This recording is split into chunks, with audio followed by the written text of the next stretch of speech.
Go ahead. My name is Annie Castro, and I am a PhD student or candidate There and you go. an instructor at Vanderbilt University.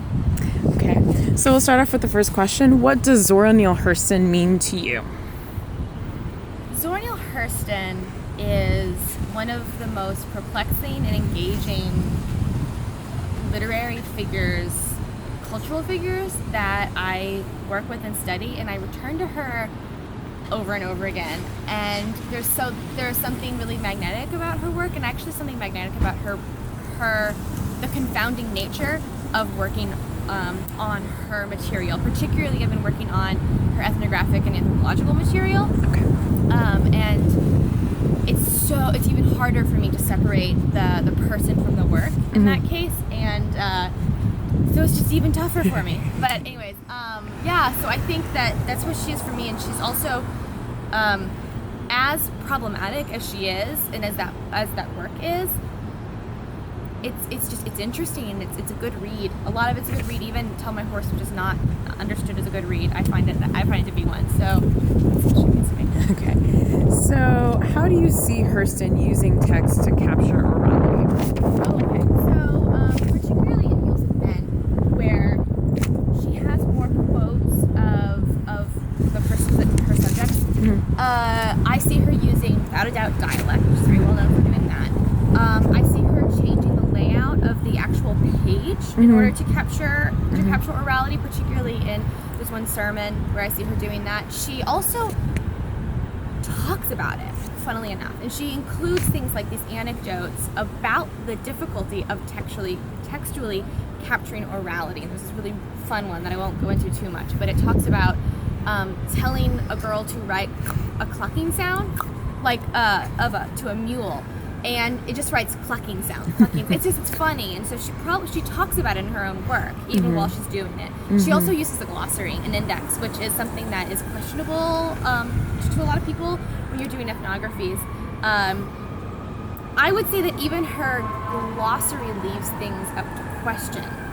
I find that Zora Neale Hurston, I find that she's very well known for trying to make Southern American and Caribbean Aphrodite's work culture accessible, but I see that she still allows for certain levels of opacity, and it creates this experience of orality with reading her work. And this experience of orality, I don't think means complete accessibility. Rather, I think it means helping you feel the interpretive aspect of being around a culture that you don't completely understand, or I don't know. Actually, I'm not completely sure, but there's something about experience. I've got that. Okay. So what difference does her effort to capture the way people speak make for her work? And maybe you can talk about the clucking sound. So yeah, I think that's a little bit of what I was talking about. I think that's exactly what I'm trying to figure out. I think that it makes the reader, it invites the reader to think about what it means to be a reader. It invites the reader to think about it, what it means to be a participant, to be an audience member, to be a listener, to be an interviewer, itself, to be in her position too. It's different when she's in Eatonville because she has this connection to Eatonville, of course. And then in Tell My Horse, she talks a lot about being different, a lot about being a U.S. African American woman. And I think that her attempts to capture orality in all those situations really, I believe, invites us to ask questions about who we are, really. Awesome. And then related to your research, how do you see orality and the kind of definitions you've provided thus far being connected to spirituality? Okay, yeah. I think that the way I understand Hurston attempting to textually capture, right?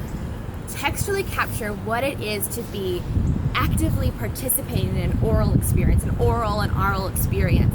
I see that that crux, that tension of like, how do you do it? That to me is similar to how do you, in the physical world, explain the metaphysical or the spiritual world, the abstract world. There's tons of different words, but if we think about spiritual, and she talks a lot about spirituality in her fiction, in her nonfiction, she goes back to it over and over again, and it's so much about how do humans relate to that which is difficult to relate to, and that which often spiritual experiences are understood as being in the moment. They have to be active, participant, and it has to, and it does bring the person and their humanity into question, kind of like I was suggesting she brings the reader into question. Absolutely. And then how in the world do you get that on a paper? Like, how do you present that? And I see a similarity happening there, because I think, and this is kind of personal, but I even think that the human-to-human interaction that can happen in a moment of sharing a story, there's something divine in that. I think there's something that is, it's there, and how do you capture that? But yet, that's what we do. We try to capture it. That's what we believe in. I believe in. I should say that. So I see that as being the crux of a lot of my work, actually, is how do we deal with this tension between the physical and the metaphysical. So. All right. Thanks so much, Annie. Thank you, Tatiana. All right.